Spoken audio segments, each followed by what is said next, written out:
Gracias otra vez por estar con nosotros apoyando esta conferencia, por animarnos con sus testimonios de vida y con lo que Dios está haciendo. Y para nosotros siempre es un privilegio poder compartir la palabra de Dios. Vamos a orar y presentarnos ante Dios una vez más. El Dios que inspiró la palabra es el Dios que nosotros queremos que nos guíe en el momento que estamos prestos para exponer lo que Él inspiró. Padre, gracias otra vez por un privilegio inmerecido de poder abrir tu palabra infalible, inerrante y atrevernos a proclamarla a través de labios falibles e incluso inmundos. Pero por la sangre de Cristo tú nos has declarado justos, de manera que nos paramos ante ti no contando con nuestra justicia, sino contando con la justicia que Cristo adquirió para nosotros. Y nosotros pedimos al Espíritu que lo sostuvo en la cruz, como dice el autor de Hebreos, ahí el Espíritu eterno, contamos con Él para que sea Él que nos sostenga aquí en el púlpito en esta hora, cuando estamos a punto de predicar tu palabra. Dios, el tema de esta hora es el eclipse de Dios en nuestra generación y el efecto de eso en la iglesia. Parecería, y lo es en la realidad, una imposibilidad eclipsarte, porque tú lo llenas todo. Sin embargo, hay una manera, como desde el punto de vista del hombre, parecería como que ya tú no estás y que tú estás oculto. Nosotros te pedimos que nos dé habilidades de poder explicar lo que yo entiendo tú has puesto en mi mente para esta hora. En tu nombre, Jesús. Amén, amén. Bueno, el tema, como acabo de mencionar, y creo que lo mencioné anoche también, es el eclipse de Dios y de qué forma eso ha afectado la sociedad de nuestros días y ha afectado incluso la iglesia. El Señor Jesús, antes de ascender a los cielos, tiempo antes, días antes, nos dijo: vosotros sois la luz del mundo.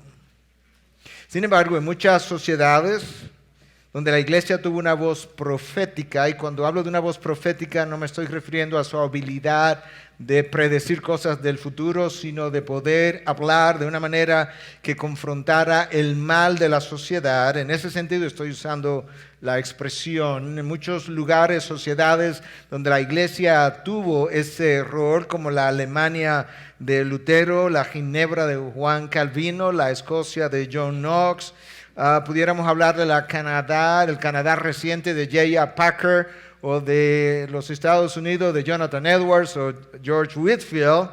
La iglesia ha perdido la capacidad de pararse como la voz profética del momento. La iglesia sigue existiendo, Dios sigue hablando por medio de su palabra, pero ha pasado a ser irrelevante en la mayoría de la sociedad. Eso mismo ocurrió en la nación de Israel en un momento dado, y Dios nos habla de esa realidad a través del profeta Oseas, y yo voy a leer el versículo primero de Oseas para que puedas ver lo que Dios dice, y luego voy a regresar a 2 o 3 versículos de ese mismo Oseas más tarde. Pero yo no voy a hablar de la apostasía en el Antiguo Testamento, yo simplemente quiero ver algo que pasó en el Antiguo Testamento y que podamos relacionarlo a algo que ha ocurrido y está ocurriendo en nuestros días. Así dice el Señor: escuchad la palabra del Señor, hijos de Israel, porque el Señor tiene querella contra los habitantes de la tierra, y está hablando de Israel, su pueblo, pues no hay fidelidad, ni misericordia, ni conocimiento de Dios en la tierra. Esto es como la Biblia de las Américas tiene ese primer versículo de Oseas 4. Dios tiene querella contra su pueblo. Si te vas a la Nueva Traducción Viviente que mencioné anoche, esto es lo que dice: el Señor ha presentado cargos en tu contra. Si te vas a la New American Standard Bible, que es una Biblia traducida al inglés, obviamente dice que el Señor tiene un caso contra ti. En otras palabras, la idea que los traductores están tratando de capturar en el lenguaje original es el de un Dios que se está querellando, de un Dios que está demandando en una corte a su propio pueblo, de un Dios que tiene un caso y tiene cargos contra ellos. ¿Te imaginas eso? Y si tú sigues leyendo un poco más abajo, apenas 5 versículos más, Dios dice lo siguiente: mi pueblo es destruido por falta de conocimiento. Yo tengo un cargo contra ti. Tú no me conoces, tú eres mi pueblo, pero no me conoces. Es cierto que no hay misericordia, es cierto que no hay fidelidad, pero no la puede haber porque tú ni siquiera has llegado a conocerme. Por cuanto tú has rechazado el conocimiento. ¿Qué conocimiento? El mío. Yo también te rechazaré para que no seas mi sacerdote. Ha habido un rechazo ahora de la nación sacerdotal que Dios había dispuesto para que lo representara ante el mundo. Dios dice: yo te voy a rechazar porque tú como nación sacerdotal ni siquiera me conoces. Y eso me recuerda de una entrevista que yo le hice a R.C. Sproul unos meses antes de que él muriera, quizás un año, y conversando ahí, él me decía en un momento dado que alguien le preguntó, o yo le hice una pregunta, y luego él dice: bueno, alguien me hizo la misma pregunta anteriormente, y la pregunta es esta: ¿cuál es el mayor problema de la sociedad? Y él respondió, me contaba él, que la sociedad no conoce a Dios. Y luego él agregó, entonces me preguntaron cuál es el problema principal del cristiano nacido de nuevo de esta generación. Y él me dice: Miguel, sin pestañear los ojos, yo digo: eso es fácil, que el cristiano no conoce a Dios. Wow. Dios, él es conocido por Dios, porque si es nacido de nuevo, obviamente es conocido por Dios, pero él no conoce a Dios. Ahora escuchen lo grave de eso. En el caso de la nación de Israel, yo no creo que dista mucho, por algo te voy a comentar más tarde, de lo que pudiera estar ocurriendo. Y lo grave de eso es lo siguiente: porque simplemente Dios ha establecido el cargo, la querella, de qué es que Él se está querellando, de qué lo está acusando. Bueno, te olvidaste de mí. Escucha, todavía en el mismo verso 6. Como has olvidado la ley de tu Dios, la ley que representa quién yo soy, mi esencia, mi naturaleza, la ley que es mi palabra, que yo he elevado junto con mi nombre por encima de todo, como tú te has olvidado de mi ley, yo también me olvidaré de tus hijos. Wow. Eso es Dios hablándole a su pueblo. Yo le decía a nuestra iglesia recientemente, algunos de ustedes, me imagino, están enterados de esta campaña que comenzó en Perú, de este movimiento para resistir, hacerle oposición al gobierno que quiere implantar currículums educativos que son completamente contrarios al diseño de Dios, esta agenda conforme a la ideología de género, de la cual queremos hablar mañana por petición del pastor Antonio. Y cómo ha comenzado a afectar la iglesia. Pero hay un grupo que se constituyó allá y ahora pasó a Santo Domingo porque estamos echando, como decimos nosotros, el pleito ahora contra el gobierno. Y ese movimiento se llama Con mis hijos no te metas. ¿Lo conocen? Ok. Yo le decía a mi iglesia, yo no estoy tan seguro de cuán efectivo ese ministerio va a ser por una sola razón. La iglesia lo está capturando, la iglesia se está animando. Pero la verdad es que en la medida en que yo conozco personas, hablo con padres, doy consejería, veo lo que está ocurriendo en las familias de iglesias, y Dios me ha dado la gracia de estar casi en todos los países de Latinoamérica, los mismos padres cristianos que están hablando de con mis hijos no te meta, ellos no se están metiendo con sus hijos. Nosotros estamos viviendo una de las crisis familiares dentro de las iglesias peores de los últimos 50, 60 años. Estamos viviendo una de las crisis familiares más grandes dentro de la iglesia, con los hijos de cristianos y de líderes cristianos y de pastores. Hay una rebelión de estos hijos que no quieren saber de la iglesia. Y si nosotros no nos metemos con nuestros hijos, conforme a como Dios nos ha indicado. ¿Cómo vamos a ir al gobierno para decirle que no te metas con los hijos, que también yo tampoco me meto con ellos? Y esperar que Dios honre mi esfuerzo. Por eso uno de los pastores de nuestra iglesia me decía: Miguel, yo creo que tiene que darme un domingo para predicar acerca con mis hijos si me meto. Porque Dios te ha entregado la responsabilidad de tus descendientes biológicos. Regresando atrás ahora, decía que la sociedad está viviendo como un eclipse de Dios. En los años anteriores a la Reforma, la iglesia estaba en oscuridad también, no hay duda de eso. Entre los años 500 y el año 1000, eso la historia la ha llamado los años oscuros de la sociedad, ni siquiera solamente de la iglesia, que se prolongaron probablemente por otros 500 años. Fueron los años que siguieron inmediatamente después a la caída del Imperio Romano. Y si hay algo de lo que yo estoy convencido, yo no sé cuándo Cristo viene, si viene en 1000 años, en 500, pasado mañana, no tengo la menor idea.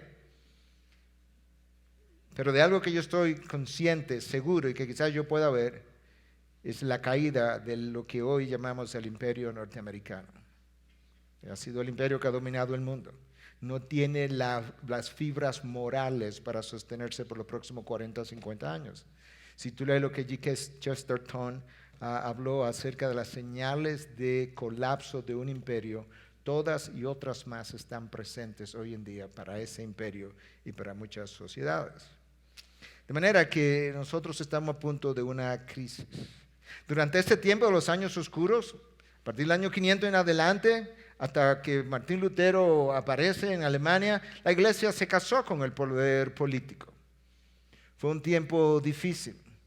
La iglesia entró en una oscuridad, porque también era ignorante del Dios creador y redentor, porque en su gran mayoría, quizás con la excepción de unos pocos, había un desconocimiento extremo de la palabra, porque había una falta de interés por conocer el Dios que nos dio su revelación, porque había una decadencia moral abismal que caracterizaba no solamente a la sociedad, sino también al clero, a los líderes de la iglesia. En medio de esa oscuridad anterior a lo que fue la voz de Martín Lutero y los reformadores que siguieron, pues Dios levantó algunas voces, algunas luces se levantaron aquí y allí que duraron poco tiempo, hasta que finalmente en la ciudad de Wittenberg, en Alemania, Dios levanta un gran faro de luz y de repente a través de la proclamación de la palabra de Dios comienza la luz a penetrar la oscuridad, y eso hizo que entonces algunos hoy, quizás anterior al tiempo de hoy, se refirieran al tiempo de la Reforma con esta frase: after darkness, light. Después de la oscuridad, la luz. Conversando con el mismo R.C. Sproul en otra ocasión, él decía: ahora está ocurriendo lo opuesto.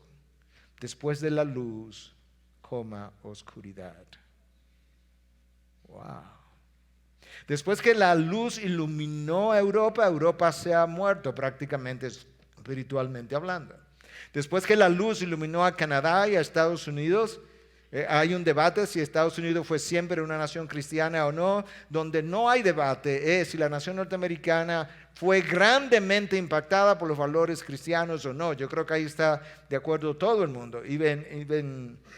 Mark Noll, que es un historiador cristiano que entiende que la nación norteamericana no fue cristiana todo el tiempo, él asevera en uno de sus libros, pero no hay duda que fue grandemente impactada por los valores cristianos por mucho tiempo. Y si la iglesia en Europa en general se murió, en Estados Unidos está en cuidados intensivos. Necesitamos saber dónde ha estado la iglesia, dónde se encuentra para saber para dónde vamos.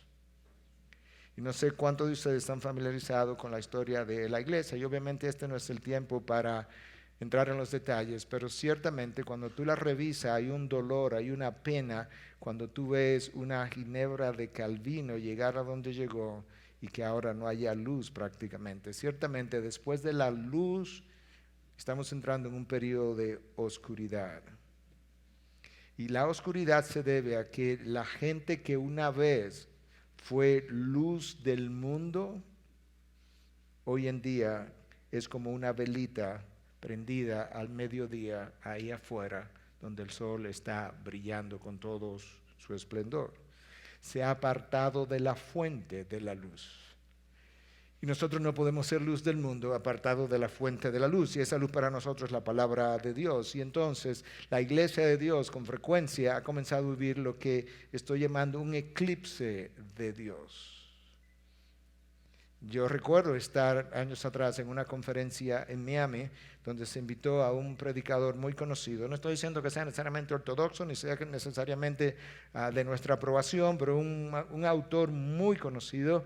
La persona habló por media hora, no abrió la Biblia, no citó la Biblia en ningún momento y terminó a la media hora sin haber honrado a Dios ni a su palabra. Nosotros tenemos un eclipse de Dios. Europa comienza primero, Estados Unidos le siguió y Canadá y ahora Latinoamérica seguirá, porque ese es el orden. Tú puedes trazar la historia, ese es el orden de todos. Tú puedes irte a la década de 1960 de los hippies y el movimiento antiautoridad y comienza en Europa y sigue por Estados Unidos y luego afecta a Latinoamérica. Ese es el rumbo que los movimientos siguen. Y lamentablemente eso es lo que nosotros estamos viviendo. Si el carácter de Dios no brilla como es revelado en su palabra, no puede haber transformación de vidas. Nosotros somos transformados conociendo el carácter de Dios. El apóstol Pablo nos revela eso en segunda a los Corintios en 3:18, cuando nos dice que nosotros somos transformados de un grado de gloria a otro grado de gloria. Y cómo eso ocurre, como contemplando en un espejo, ¿qué cosa? El rostro del Señor. ¿Dónde tú ves el rostro del Señor hoy en día? Tú no tienes una aparición como Dios, como Cristo le hizo en los tiempos inmediatos a su resurrección a ciertas personas, o como se la hizo a Pablo. No, tú contemplas el rostro de Cristo en la palabra de Dios. Es el carácter de Dios que nos moldea y nos da forma. Y si verdaderamente nosotros conociéramos a Dios, eso sería suficiente para transformar nuestro carácter. Yo no sé si ustedes tienen la expresión aquí en México. Nosotros tenemos una expresión que dice que el que anda con cojo al año cojea. Y entonces yo digo, bueno, pues vamos a aplicar eso. El que anda con Dios, al año Dios sea. Comienza a parecerse a Dios. Eso es lo que dicen de Pedro y Juan en el libro de los Hechos al principio. Eso fue lo que sorprendió a las autoridades. Y estos hombres iletrados, ignorantes, que no conocen nada de letras, inmediatamente después dice, pero reconocieron que habían estado con Jesús. Eran ignorantes quizás, no eran muy educados, no tenían PhDs, pero cuando lo vieron y vieron la transformación, concluyeron, pero estos fueron de los que estuvieron con Jesús. Un carácter cristiano poco transformado es una vida donde Dios ha penetrado poco. Lo más importante en el cristiano no es cuánto él recibe de Dios en términos de sus peticiones, es cuánto de Dios se ha introducido en él. Lo más importante no es cuántas veces yo he pasado por la Biblia, es si la Biblia ha pasado por mí. No es cuántas veces yo he marcado la Biblia, es si la Biblia ha marcado mi corazón y mi mente. Si la Biblia me ha subrayado en mi mente y en mi corazón las cosas que yo debo recordar. Cuando tú comienzas a pensar en el carácter de Dios, y voy a enfatizar eso porque estamos hablando del eclipse de Dios. Entonces, para hablar del eclipse de Dios, tengo que ver brevemente, por lo menos, de qué Dios es que estamos hablando, para ver cómo es que un hombre tan pequeño puede eclipsar a un Dios tan infinito. Cuando tú piensas en la eternidad de Dios, yo no sé tú, pero a mí eso me silencia. Cuando yo pienso hacia atrás, tú echas tu mente hacia atrás, hacia atrás, hacia atrás, hacia atrás, y tú dices, no hay un momento en la historia de la existencia donde Dios no haya estado, y luego tú echas esa mente hacia adelante, hacia adelante, hacia adelante, hacia adelante, y no habrá un momento en la historia hacia adelante donde Dios no estará desde la eternidad hasta la eternidad. Tú eres Dios. Yo no sé lo que eso hace en ti, pero a mí es como, perdón. Cuando yo contemplo su santidad en mi mente, lo que Isaías hizo visualmente, y luego pienso en mi pecaminosidad, a mí me transforma. Cuando tú piensas en su soberanía Y la ansiedad y la inquietud cuando las cosas parecen como fuera de control, como que parecen, pero siempre están fuera de nuestro control. Es que nosotros nos creemos que estamos en control, pero Dios orquesta en ocasiones situaciones donde verdaderamente tú no tienes control absolutamente de nada, pero cuando tú piensas en su soberanía y tú dices Dios lo controla todo, lo conoce todo, es más, lo domina todo, entonces eso a mí me aquieta. Su sabiduría me empequeñece, es infinita. Sus juicios son insondables. Su sabiduría, ¿quién la conoce que no sea el mismo Espíritu del Señor? Su poder me asombra. Yo no me imagino cómo un ser puede hablar y que salgan billones y billones y billones y billones de galaxias que luego estén llenos de billones y billones y billones de astros. Y tú dices, ¿qué fue lo que él hizo? Habló. Y que luego él sostenga por el mismo poder de esa palabra toda la creación. Su poder a mí me asombra. Cuando pienso en su amor, a mí me sana su amor. Sana mis heridas, mis pérdidas, mis pecados. Las cosas donde mis pecados me marcaron del pasado. Su misericordia, como decía Agustín, el gran teólogo del siglo IV, V, decía que tú podías confiar tu pasado a la misericordia de Dios. Confía tu pasado a la misericordia de Dios. Confía tu presente al amor de Dios. Confía tu futuro a la providencia de Dios. Su fidelidad me preserva. Eso es como es. Como decíamos anoche, no es que tú perseveras, es que te preservan. Esta es una historia real, había un hombre que caminaba siempre, trabajaba para una fábrica de camiones en Estados Unidos cuyo ícono es un bulldog. ¿Cómo se llama esa marca? Si alguno sabe. Mac. Y él andaba con un llavero, con un bulldog siempre. Entonces, de vez en cuando él agarraba el llavero en la mano. Y un día un amigo le preguntó, le dice, ¿por qué tú andas con eso siempre? A veces como que tú lo agarras. Él me dice, bueno, eso es para recordarme la tenacidad, ¿sabe? La fuerza del bulldog en su mandíbula. La tenacidad con la que yo me agarro de Cristo. Y el amigo le dice, no, yo creo que se debe recordarte la tenacidad con la que Cristo te tiene agarrado. Yo tengo una historia personal de esa realidad. Mi padre y yo fuimos al campo en una ocasión con otras personas. El río estaba crecido, decimos nosotros, tenía más fuerza, había llovido. Mi padre decidió cruzar conmigo el río a pie. Varias personas dijeron que no lo hiciera, pero él decidió que lo iba a hacer, él pensó que podía. Y él me agarró de la mano y me dice, vámonos. Comenzamos a caminar y yo sentía cómo el río me llevaba. Pero mi padre no me dejaba ir. Todo el tiempo yo pensé, si mi mano se suelta de la mano de mi padre, yo soy historia. Eso nunca pasó. Si mi padre tuvo la tenacidad para no dejarme ir, imagínate tu Padre Celestial que dio a su Hijo por ti, si cabe la más remota posibilidad de que Él pueda dejarte ir. Por eso es que la salvación no se pierde, no es por lo bueno que yo soy, por lo bueno que nuestro Dios es. Su paciencia a mí me bendice, su celo me cuida, nuestro Dios es un Dios celoso. En otras palabras, conocer el carácter de Dios impacta mi vida de una forma que nada ni nadie lo puede hacer. Cuando Cristo vino, Juan escribe y dice en 1:5, la luz brilla en las tinieblas y las tinieblas no la comprendieron. Cristo no vino en medio de la oscuridad a dejar un ejemplo. No, Él vino en medio de la oscuridad, en medio del pecado, y la pecaminosidad del hombre prefirió su pecado, amó su pecado, amó lo oscuro antes que estar a la luz. El hombre amó más el pecado que la santidad de Cristo. Amó más la mentira que su verdad. Cuando Dios decide encender su faro de nuevo en la época de la Reforma, vamos a ir como adelante y hacia atrás. No lo hizo haciendo a Cristo venir por segunda vez en esa época. Pero Él encendió un faro. ¿Sabe cómo lo hizo? Por medio de la predicación de su palabra. Martín Lutero dice, la palabra lo hizo todo.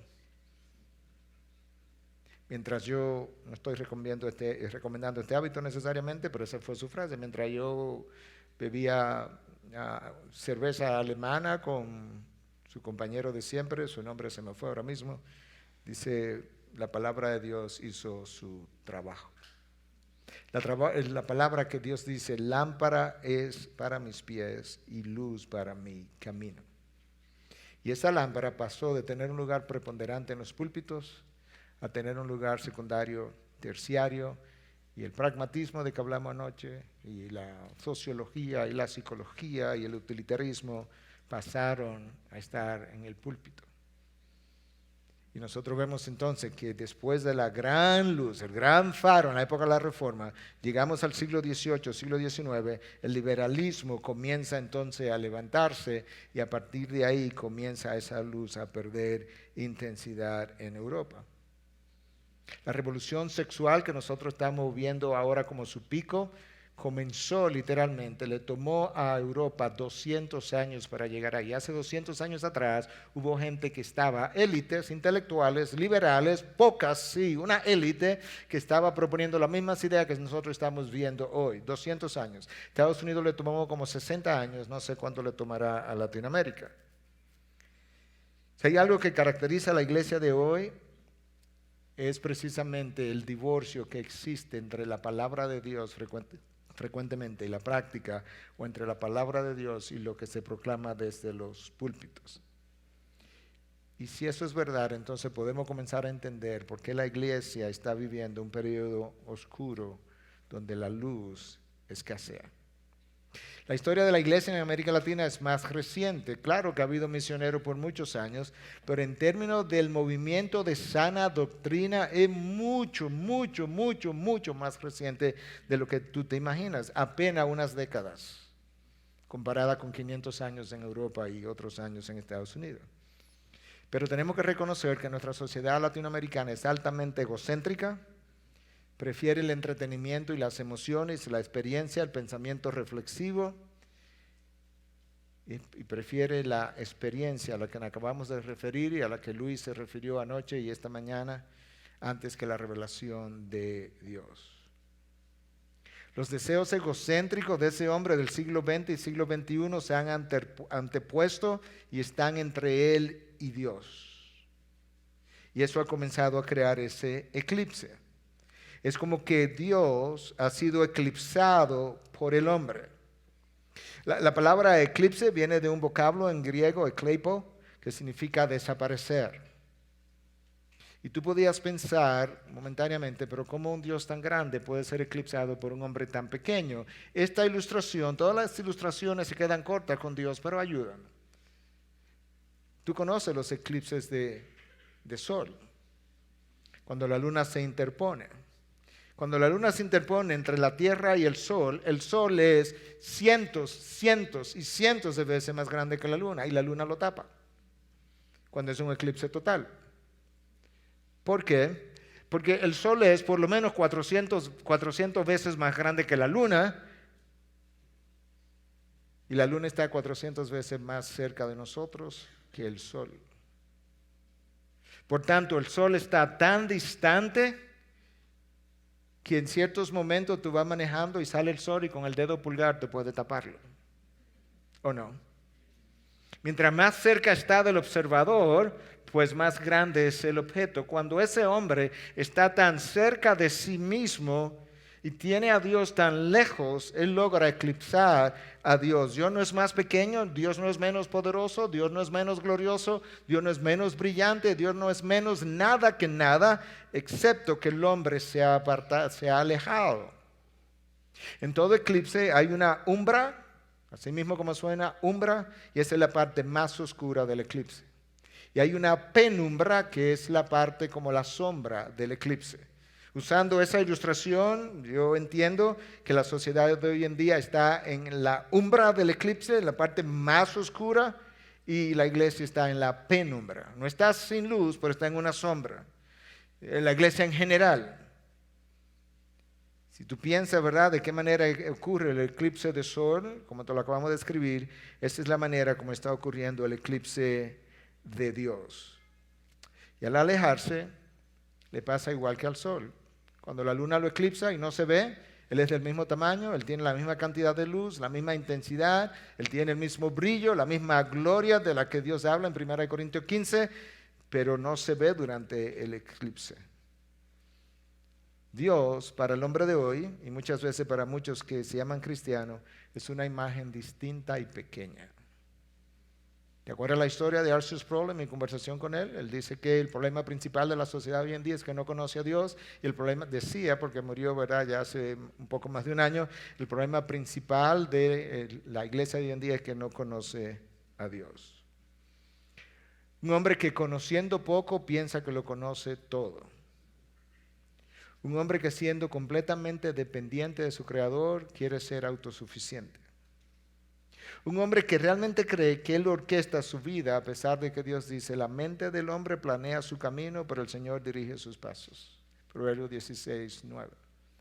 Ese hombre es tal que se ha atrevido a desafiar a Dios. Imagínate, decía yo a mi iglesia en estos días, que tú entras a la cocina a las 2 de la mañana y sale una cucaracha y que esa cucaracha pudiera como desafiarte y decirte, ¿y qué? Y que tú pudieras decirle, nada. Es más o menos eso. Nosotros a veces nos volvemos medio cucarachoso con Dios. Tú no le vas a ganar a Dios. No importa lo que pase, lo que hagas, lo que planifique, las naciones, el mundo entero puede reunirse contra Dios y soltar las huestes del infierno también y juntarse todos ellos y con meramente soplarlos, Dios ganaría el pleito. El primer paso para eclipsar a Dios es alejarte de Dios. La iglesia se aleja de Dios cuando se aleja de su palabra. John Frame, uno de nuestros teólogos contemporáneos, decía, donde Dios está, está su palabra, donde su palabra está, está Dios. Dios es coextensivo con su palabra. Y esa es la realidad. Dios, donde Él habla, esa es su palabra y ahí está Él. El segundo paso para tú eclipsar a Dios es agrandar tu propia imagen, la imagen del hombre, la idea que el hombre tiene de sí mismo. De una forma que tú pudieras, ¿verdad?, con el dedo pulgar desde aquí en ocasiones tapar el sol y tú pensar que tu pulgar es muy grande, cuando en realidad es que el sol está muy lejos y lo puedes hacer. Y hoy en día esa imagen del hombre es inmensa en la mente del hombre. Él está cada vez más corrupto, Romanos 1, pero la imagen que él tiene de él mismo es inmensa. El hombre cree que porque ha ido descubriendo un poquito más de ciencia, él piensa que él ya no necesita ni siquiera al Dios que te permite descubrir la ciencia. Y como bien decías, Pascal, poca ciencia te aleja de Dios, mucha ciencia te acerca a Dios. Es el conocimiento de la ciencia que ha hecho a muchos científicos en los últimos 50 años regresar precisamente a decir, no necesariamente a decir, Cristo es redentor, pero a decir, tiene que haber un diseñador, tiene que haber un creador. Es imposible con lo que hoy nosotros conocemos la ciencia pensar que esto surgió de la nada. Lamentablemente, el hombre moderno no concibe a un Dios que interfiera con su libertad. Entonces, de esa forma, el hombre ha pasado a crear un Dios conforme a sus circunstancias. ¿Te acuerdas en el pasado cuando los hombres tenían el Dios del mar? Bueno, cuando él estaba en el mar navegando, él veía ese mar tan inmenso y él creaba un Dios del mar. O tenía un Dios de la tormenta, un Dios de la lluvia, alguien que controlara algo que él no controlaba. Bueno, hoy en día el hombre quiere vivir de esa manera, quiere vivir con un hombre con un Dios en su mente que no interfiera con sus propósitos. Quiere vivir a lo Frank Sinatra, a mi manera, I did it my way. Ese es el himno del infierno, yo lo hice a mi manera. Esa forma de pensar ha creado un nuevo Dios. La Biblia dice que Dios creó al hombre a su imagen y semejanza. El hombre ahora ha creado a Dios a su propia imagen y semejanza. Es al revés. No es que Dios me creó a su imagen y semejanza, es que yo creo un Dios a mi imagen y a mi semejanza. Y ese hombre no quiere creer en un Dios que puede juzgar al mundo y aún a aquellos que se llaman creyentes, como decía el pastor Luis Contreras hace un poco, a partir de la segunda carta de Pedro, donde Dios es literalmente, como el autor de Hebreos dice, un fuego consumidor. Donde Pedro dice en un momento dado, es tiempo que el juicio de Dios comience y que comience por la casa de Dios primero.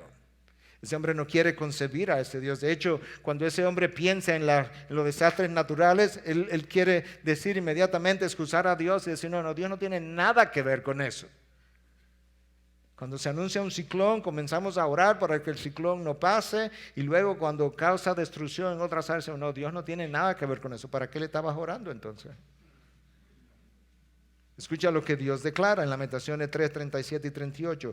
¿Quién es aquel que habla y así sucede, a menos que el Señor lo haya ordenado? No salen de la boca del Altísimo tanto el mal como el bien. Dios no está diciendo que de él sale el pecado, eso no es lo que está diciendo. El mal se refiere a las calamidades, las dificultades. No es el Altísimo que las controla. Si hay un huracán, si hay un terremoto, si un avión se cae con 300 pasajeros, no me digas que Dios no tiene nada que ver con eso, porque si 2 pajarillos no se pueden caer al suelo sin su consentimiento, ¿cómo es que 300 personas portadoras de la imagen de Dios sí se pueden caer al suelo y Dios no tiene nada que ver con ese evento? Dios tiene todo que ver con esa caída. Amós 3:6. Si se toca la trompeta en la ciudad, no temblará el pueblo. Si sucede una calamidad en la ciudad, ¿no la ha causado el Señor? Si el gobierno ha comenzado a crecerse en las sociedades y cada vez a hacerse más en poder, se ha ido apoderando cada vez más de derechos que pertenecen al individuo y a la familia, ¿no es Dios que lo ha permitido? ¿No era así antes? ¿No es el Dios que controla, que quita y pone reyes, el que está orquestando que estas cosas sean permitidas? Él le dice a Israel, te has olvidado de mi ley y la consecuencia es que me voy a olvidar de tus hijos. ¿Qué tiene que ver tu ley con mis hijos, Señor? Bueno, como te has olvidado de lo más importante para mí, que es mi ley, que me representa quién yo soy, yo me voy a olvidar de lo que es más importante para ti, tus hijos. Quizás tú te acuerdes y mire para arriba y clames al Dios de los cielos y yo pudiera oírte en tu arrepentimiento. Si Dios ha revelado algo en su palabra y eso no concuerda con la manera como yo pienso, en ciertos círculos dicen, no lo recibo, lo rechazo. Porque ese hombre no piensa. Hermanos, hay una discrepancia entre lo que yo pienso y lo que está revelado. ¿Dónde tú piensas que está el error y la incapacidad y el problema? No en Dios.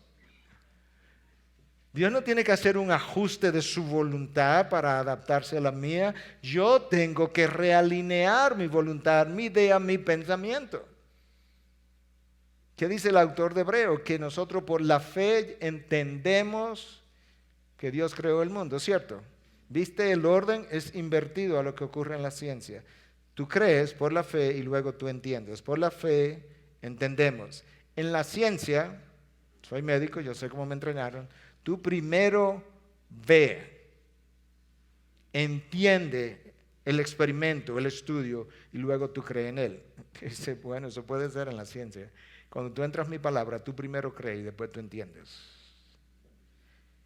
Pero el hombre, si no lo entiende a Dios en su palabra, no lo quiere creer, porque tiene una idea muy grande de sí mismo.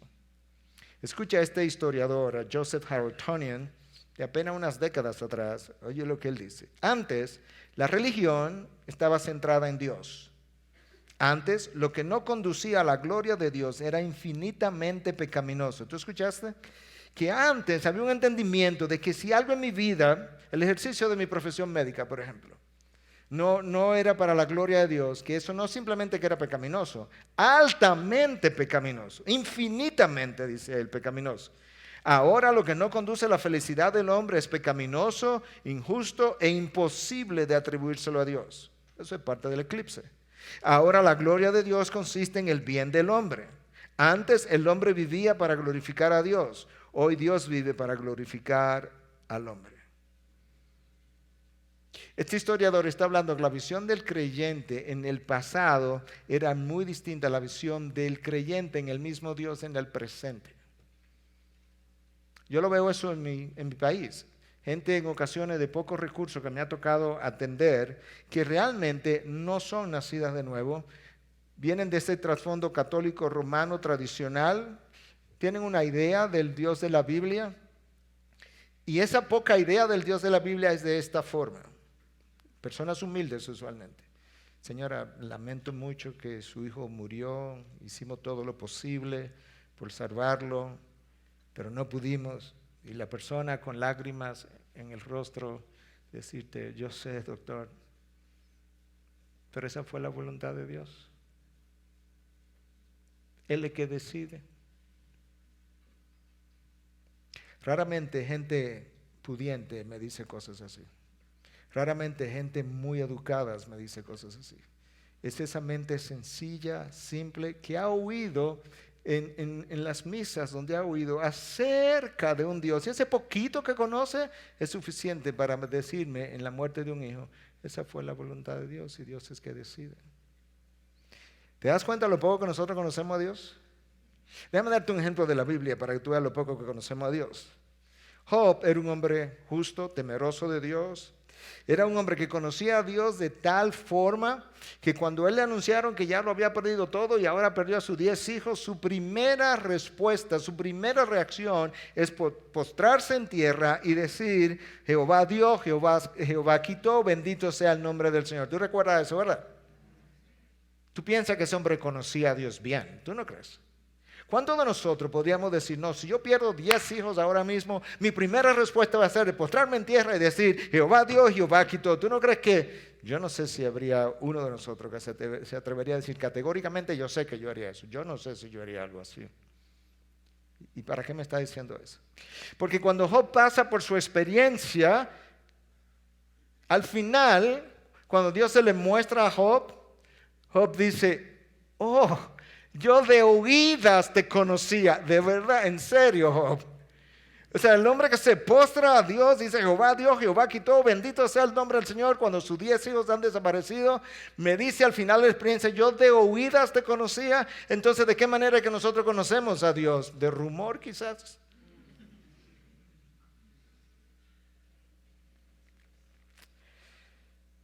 Dios creó al hombre a su imagen y semejanza, y el hombre creó a Dios a su imagen y semejanza.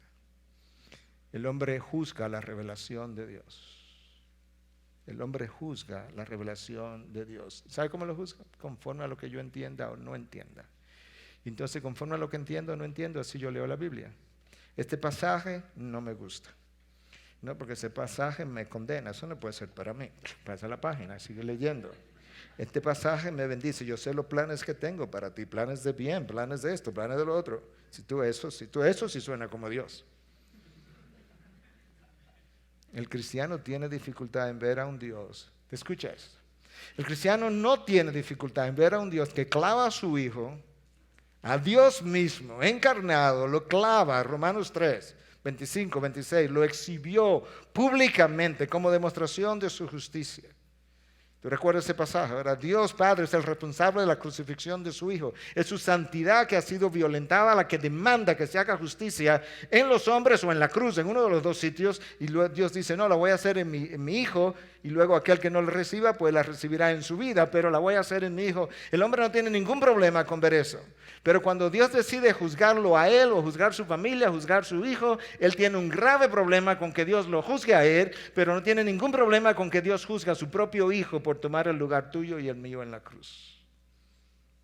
Eso es egocentrismo. Sí, él que lo haga por mí, pero que Dios quiera juzgarme a mí o a mis hijos, en buen inglés, no way, no how. No hay manera. Porque vivimos en una sociedad que ha fabricado un nuevo Dios. Un Dios que vive para la felicidad del hombre. Esa es la única manera que el Evangelio de la Prosperidad puede tener éxito. Que haya gente que crea supuestamente en el Dios de la Biblia y piense que ese Dios de la Biblia está ahí para multiplicar sus finanzas.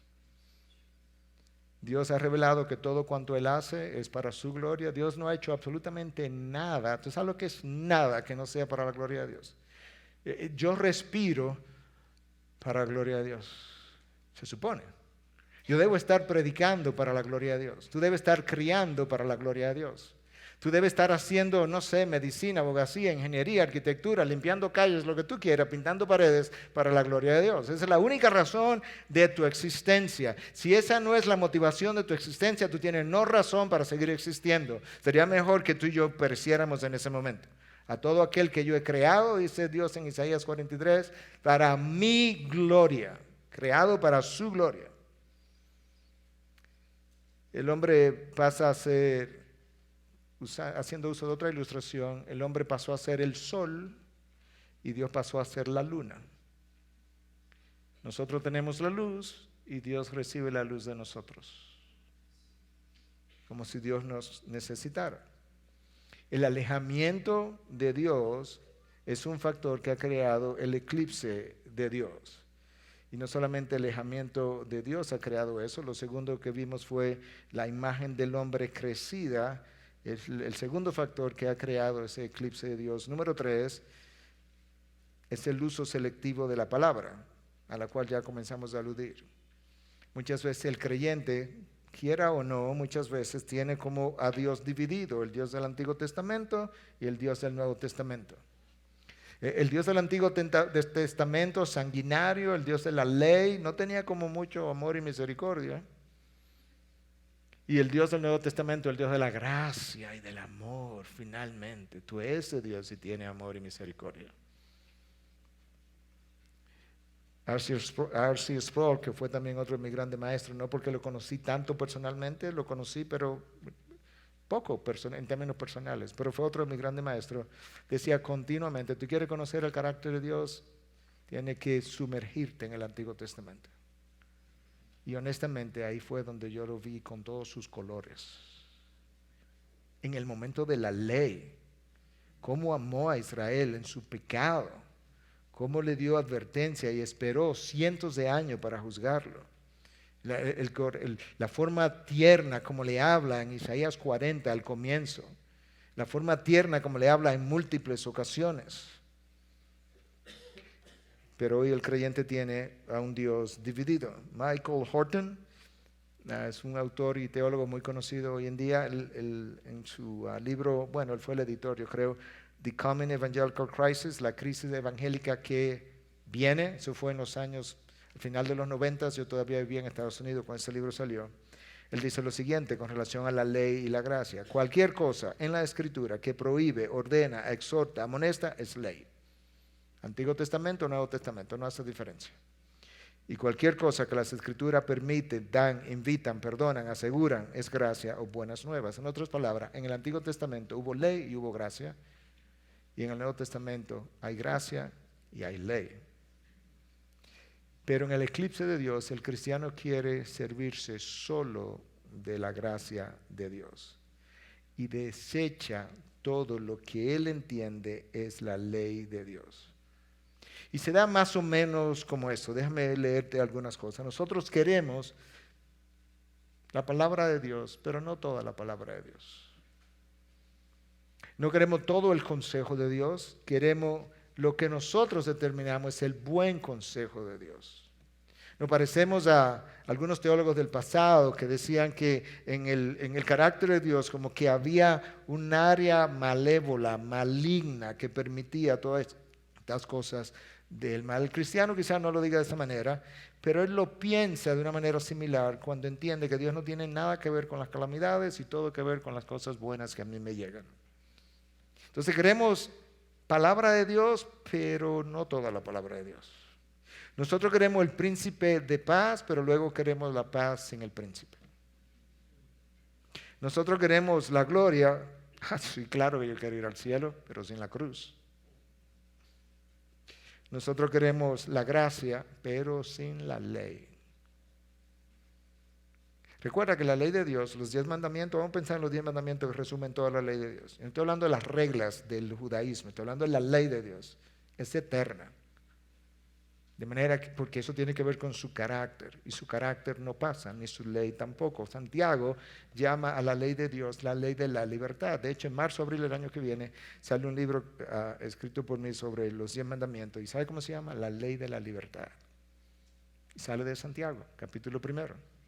Es la ley que me liberta, que me ayuda a ser libre del pecado y sus consecuencias.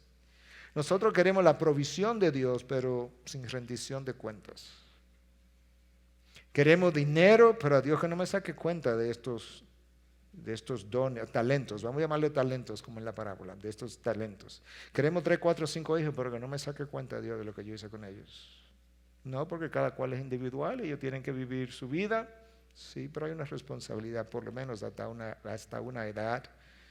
Entonces queremos la provisión y queremos su libertad, pero sin rendición de cuentas. Nosotros queremos beneficios sin responsabilidades. Nosotros estamos criando un sobrino, tiene 13 años, y una de las cosas que tengo que recordarle continuamente, en esa casa todo el mundo tiene beneficios, pero todo el mundo tiene responsabilidades, y eso te incluye a ti y a mí. Queremos las bendiciones de Dios, pero sin disciplina. Queremos que la iglesia nos bendiga, nos eduque, nos instruya, nos enseñe, que nuestros pastores estén ahí a toda hora. Cuando me duele un dedo, que esté ahí. Si me duele la oreja, que esté ahí. Si comienzan los dolores de parto, que él sepa. Si me van a disciplinar, yo me voy. Porque queremos las bendiciones sin disciplina. Queremos el cielo sin el infierno. En definitiva, queremos a un Dios sin su ley y sin su santidad. Dios sin su ley y sin su santidad. Queremos la palabra con sus bendiciones, pero no las demandas de la palabra. Ahí no. Queremos incluso la luz misma, pero sin el calor que la luz genera. Esta luz que está aquí o luces generan un calor. Es como que yo le diga a Antonio y a Luis, sí, yo voy a predicar siempre y cuando ustedes no me pongan esas luces ahí. Quiero el privilegio de la predicación, pero no me caliente. Y somos como la mariposa, en inglés le llaman, hay diferentes tipos de mariposa, como ustedes saben, que son miles. Pero en inglés hay una que se llama moth, que es esa mariposa como marronzosa que se acerca a la luz. Si usted ha estado en el campo, usted sabe que cuando prenden una lámpara de queroseno, esas mariposas vienen atraídas por la luz, se pegan y tan pronto sienten el calor del tubo se alejan. ¿Han visto eso? Algunos que han estado en el campo, yo he estado muchas veces. El cristiano es así. Él ve la luz de Cristo en la palabra. ¡Wow! Y cuando comienza a entender las demandas de la palabra y comienza a sentir el calor, ¡wow!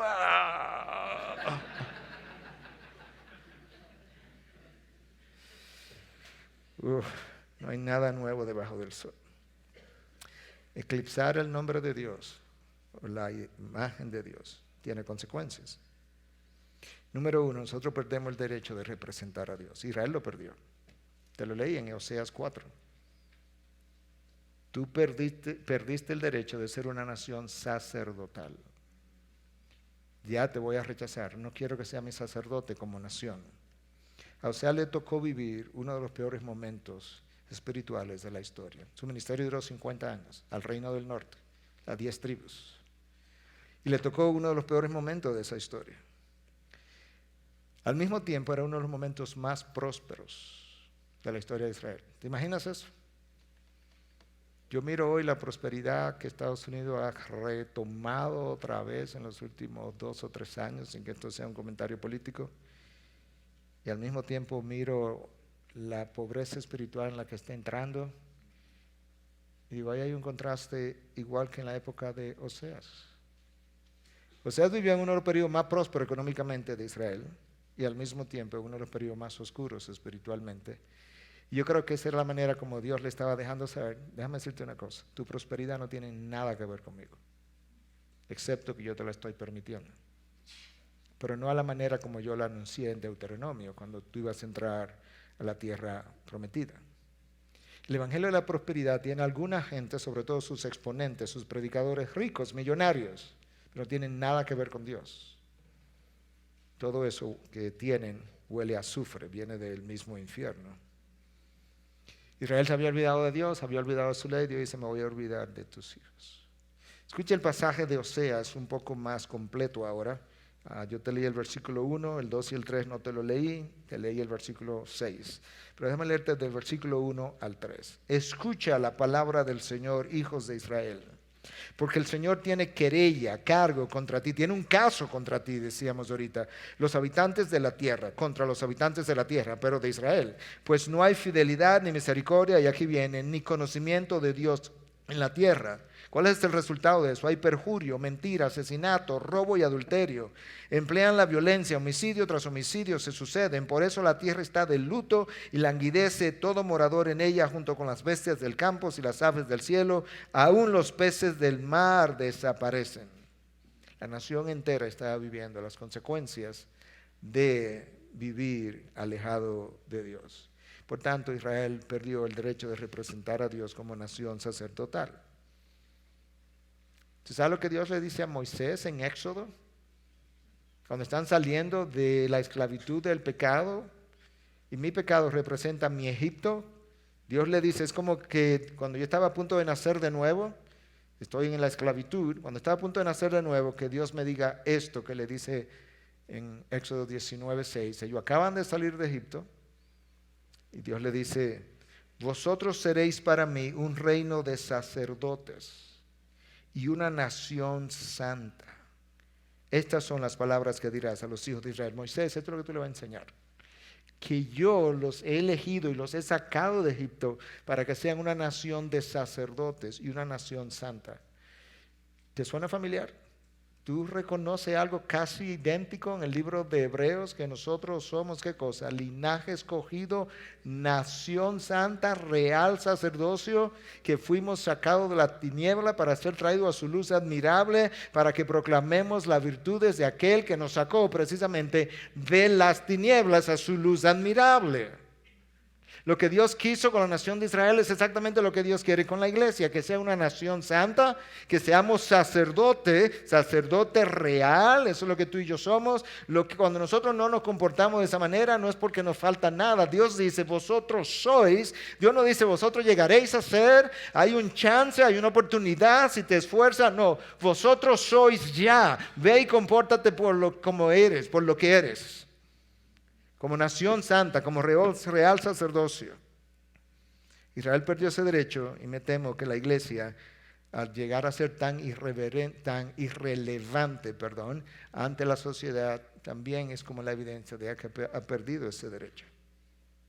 Yo iba a decir la nación, pero no la voy a decir por lo que voy a decir ahora. Yo estuve en Centroamérica, me llevó una convención X en un momento crucial donde se estaba discutiendo una ley a favor de la homosexualidad y el matrimonio del mismo sexo.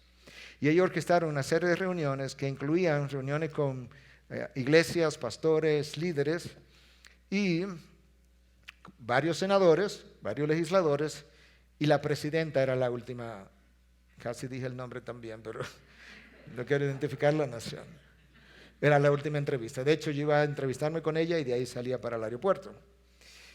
La primera entrevista fue para mí la más interesante y penosa, porque fue con 6 o 7 líderes que algunos de ellos me fueron a buscar al aeropuerto, me llevaron a comer y comieron conmigo. Y me dijeron, pastor, ¿qué chance usted cree que nosotros tenemos de que con estas múltiples entrevistas que vamos a hacer y estas exposiciones, como que esta ley no pase?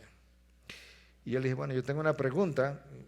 ¿Cuál es la pregunta? Yo quiero saber, de acuerdo a ustedes, porque yo no lo sé, ¿cuál es el estado espiritual de la iglesia evangélica en esta nación donde yo estoy, de 0 a 10?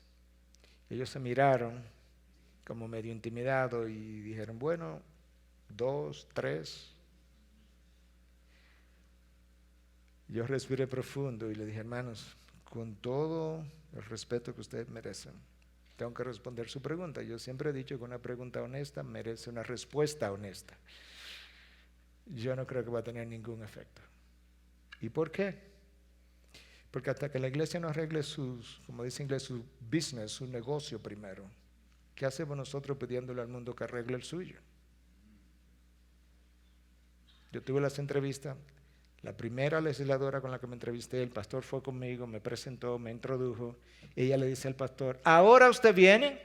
¿Y dónde estaban ustedes hace 2 o 3 años cuando yo estaba tratando de proponer lo mismo que usted me está trayendo ahora? Y el mundo evangélico ni siquiera apoyo en votos ni de ninguna otra forma vino a decir, sí, estamos con esa plataforma. ¿Ahora que usted viene? Y la presidenta me escuchó literalmente muy amablemente. Yo pensé que me iba a dar 10 minutos, 15, me dio toda una hora. De hecho, yo interrumpí porque el avión se me iba a ir. Y le dije, gracias por la oportunidad, yo tengo un avión que tomar ahora para Santo Domingo. Escucha lo que Dios dice a través de Ezequiel: lo esparcí entre las naciones, fueron dispersados por las tierras, conforme a sus caminos y a sus obras los juzgué. Cuando llegaron a las naciones a donde fueron, profanaron mi nombre. El pueblo de Israel profanó el nombre de Dios en Israel. Dios lo envía al exilio, no aprenden la lección, fueron a las naciones y volvieron a profanar el nombre de Dios. Profanaron mi santo nombre, porque de ellos se decía, estos son el pueblo del Señor y han salido de su tierra. Pero yo he tenido compasión de mi santo nombre, no de Israel, de mi santo nombre, que la casa de Israel había profanado entre las naciones donde fueron. Y Dios proclama más adelante, yo voy a limpiar mi nombre, lo dice con otras palabras. Dios siempre ha reivindicado su nombre. Por eso eso va de la mano con la que el pastor Luis Contreras predicó, de que muchos estaban profanando el Evangelio, hablando mal del Evangelio, dándole una mala reputación al Evangelio por causa del comportamiento de los cristianos. Eso es muy parecido. Israel perdió el derecho, la iglesia quizás ha perdido el derecho, y Dios había olvidado los hijos de Israel. La iglesia quizás esté viviendo uno de los peores momentos. De hecho, líderes serios, ortodoxos en Estados Unidos, están haciendo varias cosas. Yo he estado ahí con ellos, he tenido las conversaciones en privado, he tenido exposiciones, les he oído en público y han dicho varias cosas. Prepara tu iglesia para el sufrimiento. Prepara tu iglesia para la persecución. Prepara grupos pequeños en tu iglesia, porque llegará un momento donde estas iglesias grandes que tenemos tendrán que reunirse en grupos pequeños y eso no está muy lejos. Posiblemente yo lo vea. Y así puede ocurrir en múltiples otras naciones. Déjame darte un solo ejemplo para que vea que ya está ocurriendo. Hace apenas una semana vi la noticia, una buena noticia de un mal suceso. Hace 6 años, una pareja en Alemania decidió educar a sus hijos en su casa, del programa de homeschooling. Esa pareja, obviamente, al ser cristiana, decidió que no iba a enseñar la ideología de género a sus hijos, mucho menos en su casa. Pues el gobierno envió inspectores, vio que no estaban enseñando el programa que el gobierno recomienda para educación de sexo, le quitaron sus 4 hijos. Y la buena noticia es que 6 años después, la semana pasada, le devolvieron sus 4 hijos, después de lucha y lucha y lucha en los tribunales, pero pudieron nunca haberlos recobrado. Cuando hablamos de que las cosas no están tan lejos, no es que no están tan lejos, es que llegaron. Y lo que comienza en Europa sigue para Estados Unidos, y lo que sigue en Estados Unidos llega a nosotros. Ahora nosotros estamos en Santo Domingo, una isla pequeña, peleando literalmente contra el gobierno, hablando con legisladores, hablando a todos los niveles posibles, haciéndole la oposición a este currículum que quiere pervertir a nuestros hijos. Cuando Dios es eclipsado en una sociedad, la familia paga la consecuencia. Y la predicación de Dios sufre también. ¿Por qué? Porque Dios es eclipsado cuando la palabra es eclipsada. El púlpito es la razón número 1 por la que las iglesias llegan donde llegan, cuando llegan. Es por el púlpito que comienza la crisis. Vivimos como en la época de Samuel, capítulo 3, versículo 1. En esa época escaseaba la palabra de Dios. Hoy proliferan las iglesias, proliferan los sermones. Tú entras al internet, pone un título, el que tú quieras, y salen no sé cuántos sermones acerca de ese título. Proliferan los sermones, escasea la palabra. El pastor John MacArthur lo dice de esta manera: nunca he visto una época donde los bancos estén tan llenos y los sermones tan vacíos. Wow. Esa es una de las consecuencias de vivir en medio de un eclipse de Dios. La otra consecuencia de vivir en medio de un eclipse de Dios es falta de entendimiento de la misma palabra que estoy escuchando. Mira cómo Cristo enseñó ese principio en Mateo 4, versículos 10 y 12, hablándole del propósito de las parábolas. Cuando se quedó solo, sus seguidores, junto con los 12, le preguntaban sobre las parábolas. Y él les decía: a vosotros os ha sido dado el misterio del reino de Dios, pero a los que están afuera reciben todo en parábolas. Señor, pero ¿cuál es la razón? Esa es la pregunta, Señor. ¿Por qué? Los discípulos le preguntaron: Señor, ¿por qué tú le hablas en parábolas? Él dice: te voy a decir. A vosotros se le ha dado el privilegio de conocer los misterios del reino de Dios. Pero a los que están afuera yo le hablo en parábolas. ¿Pero cuál es la razón? Aquí va. Para que viendo vean pero no perciban. Y oyendo oigan pero no entiendan. No sea que se conviertan y sean perdonados. Wow. Eso está dicho de diferentes maneras a lo largo de la palabra de Dios. En la segunda carta de Pablo a los tesalonicenses dice que llegará el momento en que Dios le enviará un espíritu engañoso para que crean la mentira porque no amaron la verdad. Dios le va a enviar un espíritu engañoso. Le va a decir a Satanás, puede enviarle tal espíritu engañoso, el que tú quieras, tantos como tú quieras, para que crean justamente la mentira porque ya esa gente yo terminé con ellos. No amaron la verdad, ahora lo que le va a tocar es que amen la mentira. Ahí va, ahí la tienen. Ahí está el mismo principio detrás de las parábolas, para que oyeran y no pudieran entender. Eso fue lo que Dios le dijo a Isaías el día que lo llamó, el día de esa gran visión. Tiene que leer el texto entero de Isaías. El día que Isaías es llamado, Dios le dice a Isaías dice, aquí estoy yo, envíame a mí. Dios dice, ok, te voy a enviar, pero escúchame. Te voy a enviar a un pueblo que viendo no va a ver, oyendo no va a escuchar, no va a entender. ¿Qué tú harías si Dios te llama al ministerio, el día que te llama al ministerio te dice, mira, te voy a enviar a Ciudad México, pero déjame decir una cosa, los mexicanos que viven ahí no te van a hacer caso, van a oír, pero no te van a responder, tú le vas a predicar la palabra, pero no van a entender. ¿Qué te hubiera dicho? Yo creo que algunos de nosotros, quizás todos hubiéramos dicho, gracias, aquí estoy yo, pero envía a otro. 50 años de esa predicación, poco o nada fructífera.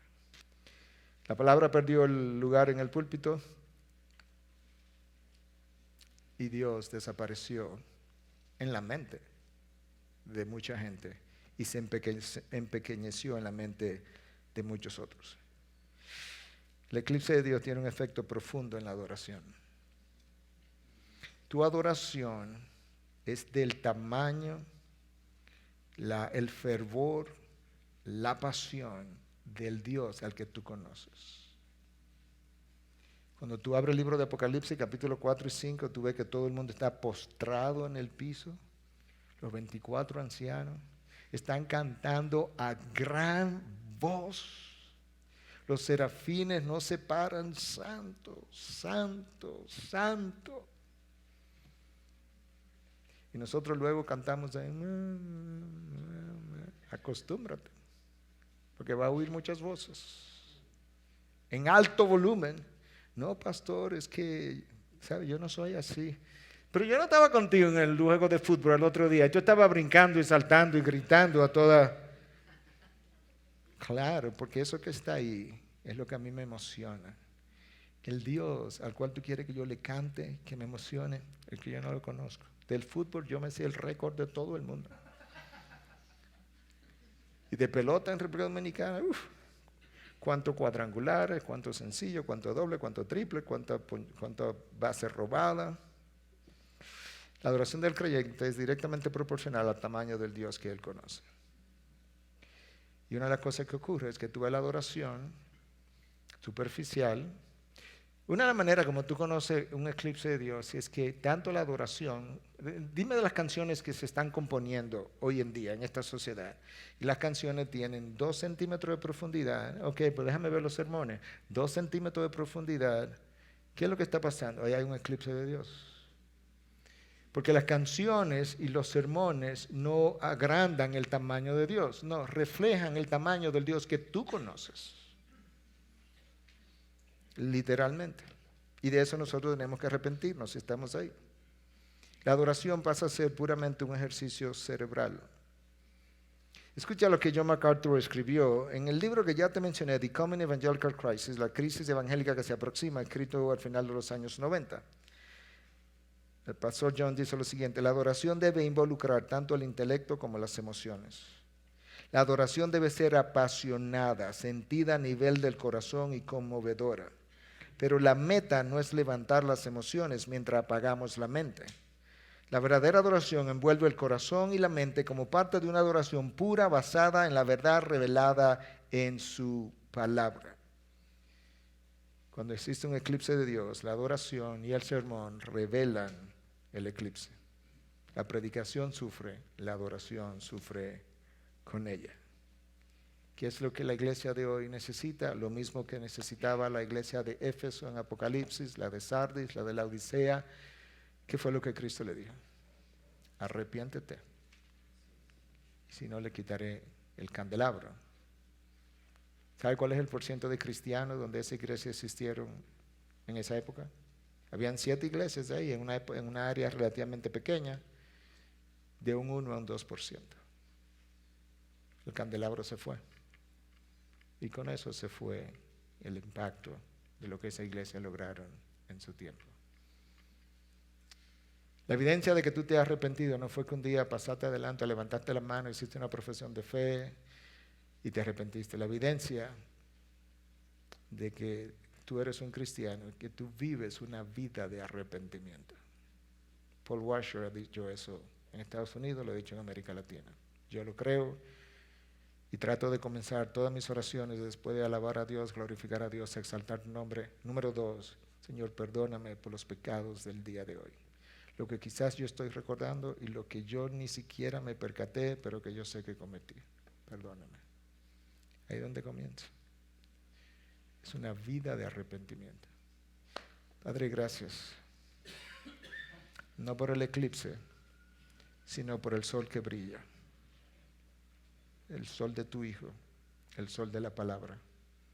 Aunque el hombre viva en tinieblas. Nosotros te pedimos que tú nos permitas hacer lo que tú nos llamaste a hacer, luz del mundo, para la gloria de tu Hijo. En Cristo Jesús. Amén.